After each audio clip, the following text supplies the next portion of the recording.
If you're anything like I used to be, you're the person that no one even knows what your voice sounds like. That's how quiet and shy you are. No one knows who the hell you are and what your life is about because you just can't muster up the strength and the courage to talk to people.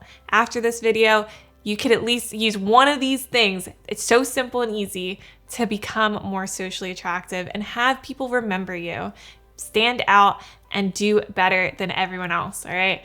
If you take all 6 of these. But take at least one and you'll feel more confident, I promise you. Before we get into it, I'm just gonna introduce myself real quick. My name's Michaelyn and I'm here to help inspire you to go after your big goals, to stay motivated and to think bigger, be bolder, and do better, all right? If that sounds like something you're interested in, be sure to subscribe. And if you want to work one-on-one, I do coaching and I can get you going after your big goals. So if that sounds like something you're interested in too, be sure to scroll down and click on the top link in the description and I will see you soon. But let's step right into it. Number 1, the 3 times rule. Anytime you meet someone new, make sure that you are saying their name, not just once, not just twice, but 3 times. And I'm not saying right after each other, right? They'll be like, oh my gosh, it's so cool to meet you, Billy. I love your hair, Billy. You're so cool, Billy. Like, no. You're gonna look weird and people are gonna run for the hills. Don't do that. What I'm trying to say is throughout the conversation, just say their name and say it calmly. Don't be like shouting it. Don't be like nervous when you're saying it. If it doesn't feel right, then just don't do it. But this is something that's going to make you stand out and people are going to appreciate you more because everybody loves their own name. They want to hear their name. And that's the thing. When you're saying their name, they're going to be like, oh my gosh, this person really cares about me. And they're going to be more interested and more attracted to whatever the hell it is you're saying. I promise this stuff really works. And I didn't just come up with this myself. This is a rule that a lot of people know about and I've read it in books. So take my word for it. The 3 times rule, say their name 3 times throughout the conversation and they will like and appreciate you more. Let's keep moving. Number 2 is to ask open-ended questions. Don't just ask those quick yes or no questions because then the conversation gets dry, it gets flat real quick and you're kind of stuck like, what do I talk about, right? Have the other person talk more, especially if you're a socially anxious person and you're not really good at this. It's gonna keep the other person talking longer and you're gonna be able to just kind of chill back, relax, and stay present, okay? Listen to what it is they're saying so that you can answer, but don't be so worried about what you're going to say next. Ask them something as simple and easy as where do you work or where have you worked, and have them talk about where they work and kind of go from there. You can ask little questions about that. Say they work as a cashier at the grocery store.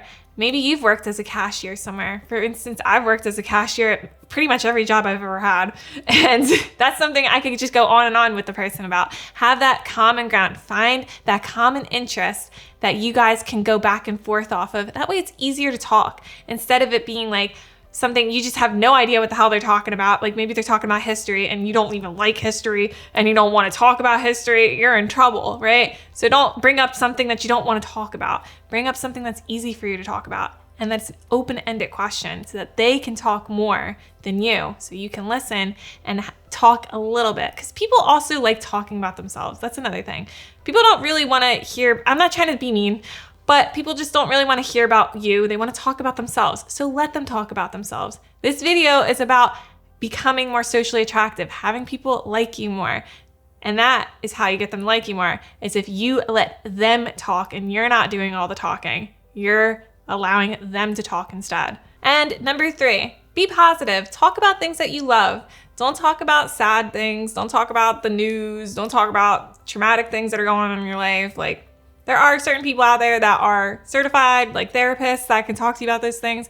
If you're trying to become more socially attractive, talk about good things. Talk about things that you love and things that make you happy, like books that you're reading and places that you've gone and people that inspire you. Talk about things like that. Keep it on a light note. And that is going to make people also be more positive. People are drawn to people that are positive and they just radiate happiness because it makes them happy. And that's like the feel good go-to energy that we all collectively want to feel. So do that. Be positive, stay happy, and people will want to talk to you more and they will come back and want to get to see you more. And like I said before, don't talk about yourself the whole time, but be sure to give value to the conversation. If somebody is talking about something that they're kind of going through and they're struggling with, see if there's something that you can say that will help them solve a problem or help them get through something that they're dealing with. And they're going to be really thankful and grateful that you helped them through that. They're going to remember that. That's going to leave a good impression on them. So see if you can always add value to the conversation. See if there's some type of advice that isn't too like, it's my way or the highway, right? Say it in a way where they're going to be inspired to take action or feel like you really helped them see something differently in a nice way. And one last thing I want to mention here for being positive is saying something that's going to leave a lasting impression on the person you spoke with. Maybe it's for the first time you talk to this person and you really want to reconnect with them in the future. Just say like, it was really great talking with you. I had such a great time and I hope I get to see you and talk to you again soon. Just something like that. Keep it on a light note. Don't be like, I want to see you at such and such day and such time, right? Like, don't do weird things like that and be like super serious and stiff. Like, just keep it laid back, keep it flowing, keep it nice and easy. Just say that you had a really great time talking and you'll hope to talk again soon. Something as simple as that is going to leave a lasting impression on the person you talked to. And if they enjoyed the conversation and they thought you were cool, they're going to want to see you again soon. And maybe they'll even offer you their number or say like, hey, yeah, I really think you're cool too. Like, we should hang out again, right? Something like that to kind of open that door and keep it on a positive note. Up next, we have number 4, which is to boost your charisma. This is really important. You do not want to be talking to somebody new or just even anywhere you go. Make sure that you're in a good mood. That's your charisma. It's the way you approach others and the energy that you're giving off. You don't want to be in a bad mood. You don't want to have like this bad negative energy. Like, nobody likes that and people just will be repelled. I swear by this. I used to be that kind of person. I'm embarrassed to say such things, but I'm honest here. I'm vulnerable. I just used to come to family functions or I used to hang out with certain friends in a bad mood and I would just rub off. You ever notice that where you're in a bad mood and other people become in a bad mood? It's not cool. Don't be that person. So do something about it. That's what I'm here to help you do. Boost your charisma. Listen to certain people that make you feel good, inspired, motivated. Like me, for instance, you could do that. Or you can read something real quick that is going to help you get excited and motivated. Or you can listen to podcasts, you can listen to other YouTubers, you can listen to certain music that's going to put you in a good mood. Please do not, for the life of you, just please don't listen to degenerate music. I'm not talking about the pop songs with all the crazy lyrics that get stuck in your head. I'm so against it, to be honest. I really stopped listening to degenerate music because it really just is not a vibe. Like, why are you listening to going out on the weekends and cheating and shit? Like, that's what these songs are about. And it's like you put two and two together and it's getting into your subconscious mind and you're like, why am I allowing these thoughts to be processed? Stop doing that. It's honestly doing a disservice to yourself. Listen to music that doesn't have lyrics in it, that's just gonna put you in a good mood and is gonna keep you feeling good. You're not gonna have weird lyrics stuck in your head. Like, it's just not worth it, honestly. And don't look at anything that's gonna put you in a bad mood. This is also something I'm guilty of and I still work on to this day. But there are certain apps that block things out. You can download this thing called Freedom for your computer if you're so prone and addicted to checking emails. I don't know why, it's just something I really struggle with. And sometimes I get bad emails and I'm like, puts me in a bad mood and I'm like, why did I do that to myself? Freedom helps block it off and you're good. You don't even have to worry about it because you're trying to check it and it's like, nah, get back to work. So do that if you struggle like I do. You can also just smile. Just smile. I know it seems like it's a forced thing, but honestly, it helps. And that's what this is. This is simple ways to make yourself feel better, to do better, to be better. Just smile and just keep going. Just make sure that you're not going to see people in a bad mood, that you're not thinking about sad things. Just get it out of your head before you go see people because you don't want to bring that energy to people. They aren't going to like you. And around here, you want people to like you and you want to do better. You got to make sure that you're taking care of yourself. And that really comes hand in hand with your mental health. Look at things that are going to make you feel better. You can even look at like a cute picture of a kitten if that makes you feel like happier. Do what it takes. I'm not here to judge you. Just do whatever you can do to make yourself feel better so that you can do better. And one last thing that I want to say to make sure that you don't have bad charisma is don't watch the news. I know everyone's like so obsessed with the news, but that's probably like one of the worst things you could do before you go to see somebody, and then you talk and blab about the news. I don't even know what the hell's going on in the news. Like, I don't watch the news at all anymore. And if there's something that's going on, my dad will let me know, or my brother or somebody important in my life will let me know what's going on. And that's how I find out, because that shit will keep you in such a low vibrational energy, and you will bring bad energy to any surroundings that you go to. It's just not worth it. You can't do anything about it anyway. So that's the thing. Focus on what you have control over. Focus on what you can do better and do better. And if at all costs before you're going out somewhere that you want to make sure you're in a good mood to keep your charisma up, do not talk to crisis people. These are people that come to you with a problem. They just blab about all their problems to you, and you're just like, ugh. You can't even talk because they're just going on and on and on and on and on and on about it. And you're like, "Why? I can't help you." Like, you can't even help yourself. Don't talk to these types of people. You know who they are. Don't talk to them if you have to go somewhere that you really need to be in a good mood and have that good charisma. Crisis people will bring you down with them. They don't care. And unfortunately, there's just a lot of people are like that. So keep an eye out for people like that. People that kind of just complain to you about all their problems. Make a note of them, mental note, or just put it in a log somewhere. And make sure that you don't talk to those people before you have to go see somebody that you're trying to be in a good mood for. Up next, we have number 5, be present. Don't focus on what you're going to say next. Focus on what the person is saying to you. I know I said this before in the video, but I'm here to repeat it because it is very, very important. You do not want to be thinking about other things when someone is talking to you. You want to really listen to what it is that they're saying and know how to answer, not being worried about what you're going to say next, but just focusing on the words that they're saying. If you've got your phone and you're looking at it, which most people do, and it's really disrespectful, honestly, it just shows that you don't care about what the person that is talking to you is saying. So put it away, hide it from yourself. Like, if you're really bad with that shit, seriously, just don't even have it with you. Out of sight, out of mind. You don't even have to worry about it because it's not on you. And no, I'm not saying like you have to leave it at home. I'm saying like leave it in the car, or have somebody with you, like an accountability partner. If you know you're bad and you're just kind of like glued to your phone a lot and you really want to make sure that you're present in the surroundings and the people that you're spending time with, have them have your phone. If you need it, if it goes off, if there's something that happens, they will let you know and they will hand it over to you. Somebody that you can trust, okay? Because honestly, I used to have a really bad time with that.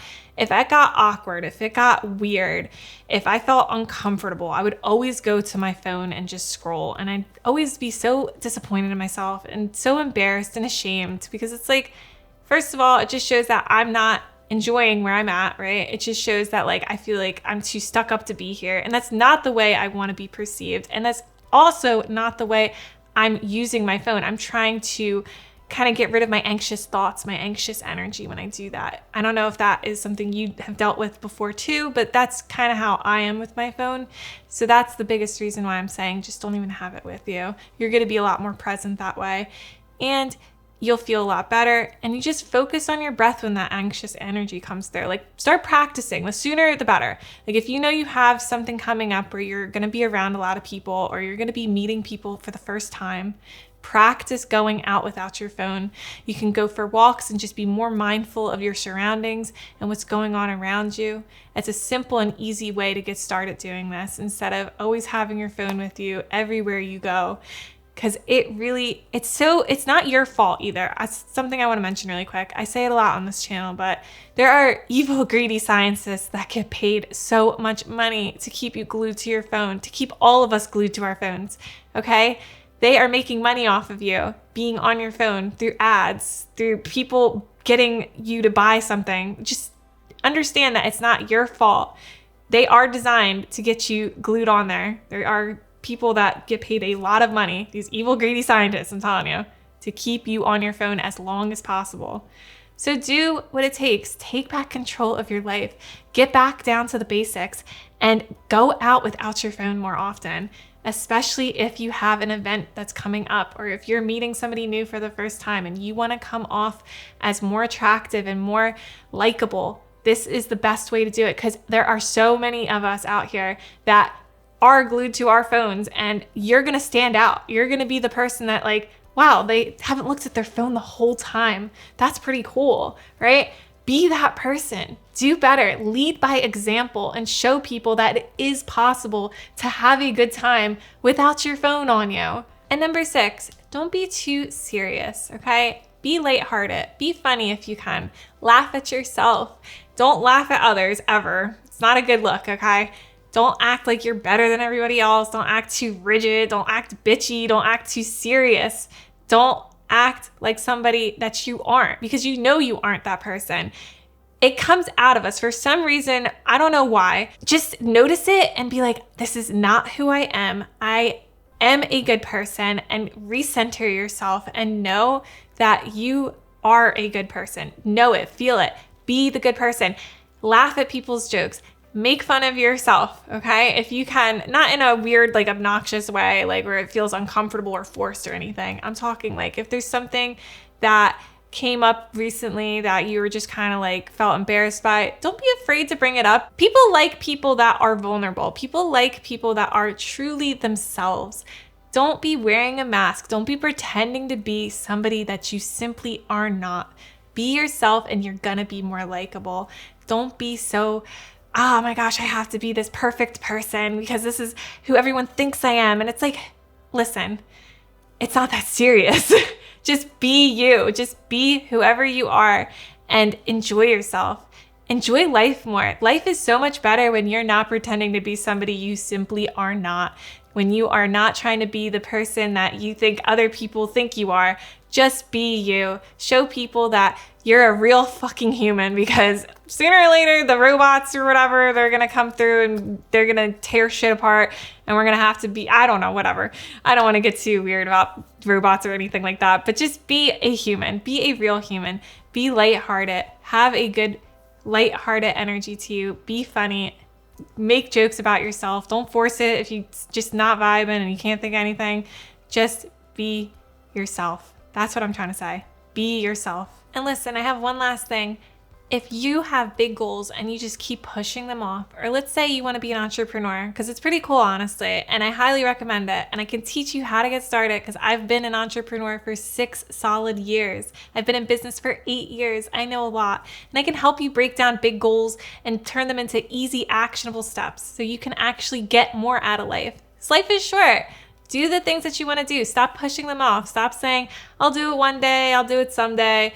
Listen, me and you both know that's just not going to happen, right?